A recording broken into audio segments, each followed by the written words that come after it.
L'asthme est une pathologie extrêmement fréquente qui atteint aujourd'hui de l'ordre de 3,5 millions de Français et qui est en constante augmentation, notamment chez les enfants de moins de 15 ans, dont le nombre d'asthmatiques a pratiquement doublé au cours de ces 10 dernières années. La survenue d'un asthme est liée à la conjonction d'une prédisposition familiale et personnelle et de facteurs de risque extérieurs. Si on ne peut lutter contre son facteur héréditaire, on peut tenter de lutter ou au moins tenter de se prémunir contre les facteurs de risque extérieurs. Il y a tout d'abord les allergènes, qui sont les substances qui provoquent la réaction allergique à l'origine de l'asthme.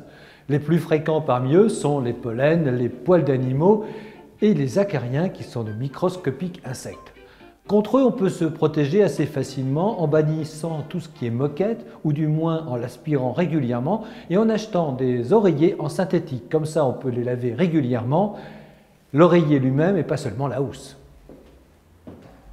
Le second est la pollution atmosphérique. Il y a bien sûr un problème industriel, mais peut-être aussi un problème de civisme individuel. Moins de voitures en ville permettrait peut-être une réduction des crises d'asthme chez les enfants. À la pollution, il faut ajouter le tabagisme. Fumer lorsqu'on est asthmatique, c'est une aberration. Mais fumer à côté d'une personne asthmatique, c'est une véritable agression sur son état de santé. Et puis, il y a le patient qui ne prend pas régulièrement son traitement, qui utilise mal son dispositif d'inhalation, qui continue de fumer et de ne pas suivre les règles d'hygiène de vie qu'on lui préconise, et puis surtout, qui s'obstine à traiter que ponctuellement une maladie qui, par définition, est chronique.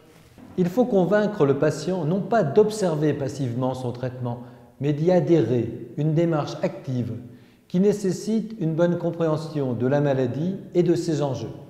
Mais ceci nécessite pour le médecin plus de temps, en tout cas plus de temps qu'une consultation habituelle.